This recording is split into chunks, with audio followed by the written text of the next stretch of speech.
62টি আসনে এনসিপি কে জামাতের হয়ে ভোট চাইতে হবে, দ্যাট ইজ দ্য কন্ডিশন। তার মানে তারা স্বাধীনতা বিরোধীদের হয়ে ভোট চাবে, নারী ধর্ষণকারীদের পক্ষ হয়ে ভোট চাবে, বুদ্ধিজীবী হত্যা যারা করেছে তাদের পক্ষ হয়ে ভোট। জুলাইয়ের সাথে এত বড় বেইমানি আর কোন শক্তির করার সুযোগও ছিল না, সাহসও ছিল না।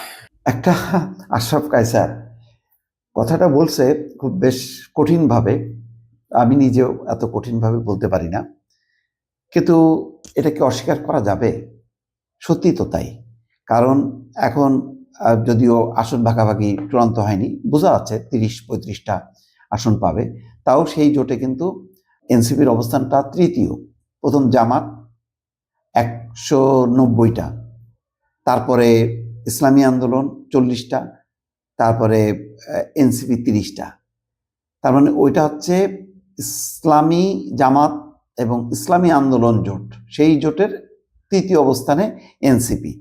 এইটা একটু কষ্ট লাগে, মানে কষ্ট লাগে এই কারণে হয়তো আসন কিছু পাবে, কিন্তু যেটা হলো এনসিপির আর নিজের মতন করে দাঁড়ানো, মানে সেই লড়াইয়ের যে তরুণদের আকাঙ্ক্ষাটা প্রতিনিধিত্ব করতো তারা, সেই জায়গাটা কিন্তু লস করলো।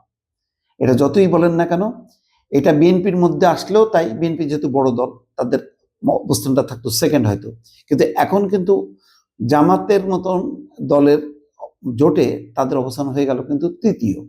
তাহলে সেই অর্থে বিএনপির সাথে থাকলে অন্তত দ্বিতীয় অবস্থানে থাকতে পারত। এখন তাদের তৃতীয় অবস্থানে যে থাকতে হচ্ছে।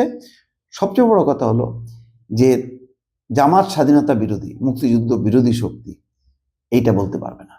তাদেরকে জুলাইয়ের কথা শুধু বলতে হবে। জুলাইয়ের কথা বলে তাদেরকে কি করতে হবে?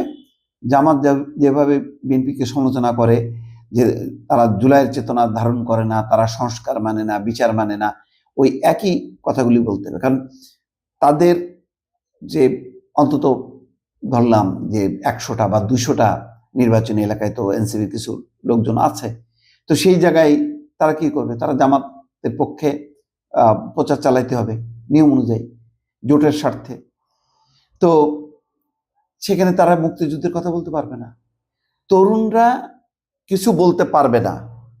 এমনিতে দেখেন এই হাসনাত আবদুল্লাহ, তারপর নাসির পাটোয়ারি, সার্জিস আলম, ওদেরকে মনে হয় যে ওরা যে কোনো বিষয়ে কথা বলতে পারে, মুক্ত, মানে এটাই মানুষ কিন্তু পছন্দ করে। যেমন আমি যদি শুধু একটা লাইনে কথা বলি, আমি যদি বিএনপির সমালোচনা না করি, শুধু প্রশংসা করতে থাকি, এটা কিন্তু মানুষ পছন্দ করবে না। জামাতের শুধু আমি নিন্দা করব কিন্তু ভালো কাজের প্রশংসা করবো না, এটা কিন্তু মানুষ এক্সপেক্ট করে না। মানুষ চায় যে আমি সত্য কথাটা বলি।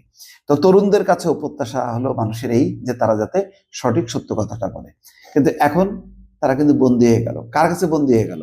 এমন একটা শক্তি, যে শক্তির হলো বাংলাদেশের স্বাধীনতা মুক্তিযুদ্ধ নিয়ে যাদের বিতর্ক আছে, বাংলাদেশের জন্ম যারা চায়নি, তার জন্মের বিরোধিতা করছে, সেরকম একটা দলের সঙ্গে তারা এখন জোট করলো। জোট করে তাদেরকে এখন অন্য কথা বলতে হবে, কিন্তু স্বাধীনতা মুক্তিযুদ্ধ নিয়ে কথা তারা এখন আর মানে নিয়ম অনুযায়ী বলতে পারবে না। নাহিদ ইসলাম সে বলছে যে এটা আদর্শিক জোট না, এটা হচ্ছে শুধু আসন সমঝোতা। তার মানে আসন পাওয়ার জন্যই। কিন্তু নির্বাচনের মাঠে তো কিছু কথা বলতে হয়, ভোটারদের কাছে কি বলবে? একটা হলো যে তারা 30টা আসনে বাইরে, যেমন 30টা আসনে জামাত তাদেরকে জয়যুক্ত করার জন্য চেষ্টা করবে, বাকি 270টা আসনে তাদেরকে জামাত ইসলামের পক্ষে অবস্থান নিতে হবে।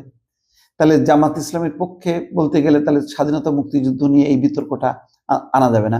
কিন্তু এতদিন কিন্তু তারা মুক্তভাবে বলেছে, এমনকি যেদিন আওয়ামী লীগ নিষিদ্ধের ঘোষণা, জাতীয় সঙ্গীত গাওয়া যখন কি তারা প্রতিবাদ করলো, তখনই কিন্তু এনসিপি এটা রিভোল্ট করলো, বলেছে না আমরা স্বাধীনতার যেই জাতীয় সঙ্গীত গান গাওয়ার, এটা কেন বিরোধিতা করলো জামাত ইসলাম। সেদিন কিন্তু তারা ক্ষুব্ধ ছিল।